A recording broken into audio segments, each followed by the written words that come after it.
Hey there, truth seekers! Today we're diving into a tale as old as time, but with a modern twist. Buckle up, because this journey might take us to some unexpected places. Let's start with Sarah, a high-flying executive who seemed to have it all. Corner office, six-figure salary, respect of her peers. But beneath the polished exterior, Sarah was drowning. Her job was toxic, her boss manipulative, and her stress levels through the roof. Yet every time she thought about leaving, something held her back. The prestige, the paycheck, the fear of the unknown. It was like an invisible force keeping her rooted in place. Now meet Emily, a college student whose Instagram feed was a highlight reel of her ex-boyfriend. Months after their breakup, she was still obsessively scrolling through old photos, reliving memories, unable to move on. Her friends were concerned, but Emily couldn't seem to stop looking back. What do these two women have in common? More than you might think. Their stories echo an ancient tale that's been puzzling scholars for centuries, the story of Lot's wife.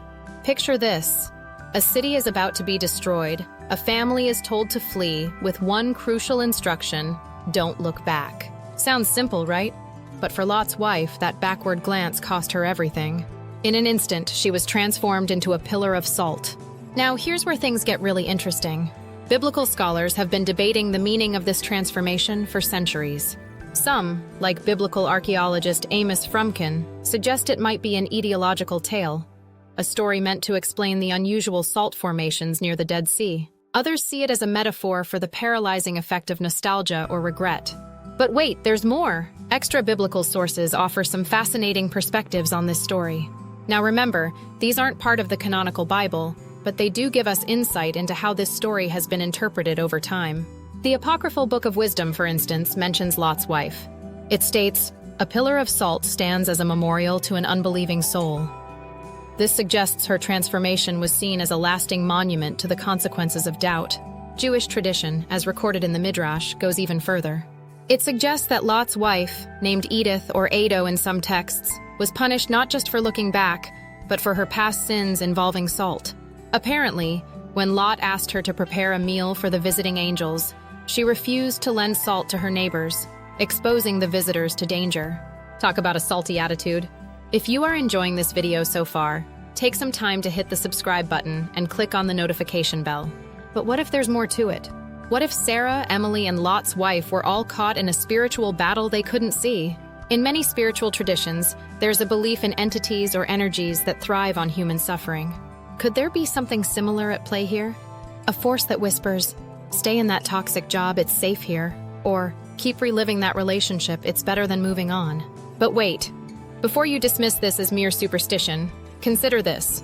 Modern psychology recognizes patterns of behavior that keep us stuck in unhealthy situations.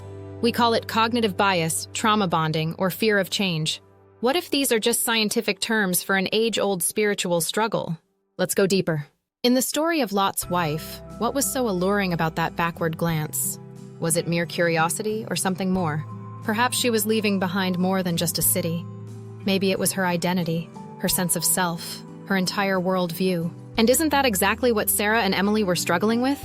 The fear of leaving behind a part of themselves, even if that part was causing them pain? So what's the antidote to this looking back syndrome? In the biblical story, it was unwavering faith and obedience. But what does that look like in our modern world? For Sarah, it meant taking a leap of faith into a new career, trusting that her skills and experience would carry her through. For Emily, it was deleting those old photos and focusing on building a new life for herself. But here's the twist. Moving forward doesn't mean forgetting the past. It's about learning from it without being bound by it. Lot's wife's pillar of salt stands as a reminder, not just of the dangers of looking back, but of the importance of remembering while still moving forward. So, next time you feel that pull to look back, to stay in a situation that no longer serves you, remember Lot's wife. Remember Sarah and Emily. And ask yourself, what unseen forces might be at work in your life? Are you ready to break free and face forward? What do you think? Have you ever felt an inexplicable pull towards your past? How did you overcome it? Share your thoughts in the comments below. If this video got you thinking, don't forget to like, subscribe, and hit that notification bell. Until next time, keep your eyes on the path ahead, but never forget the lessons in this video.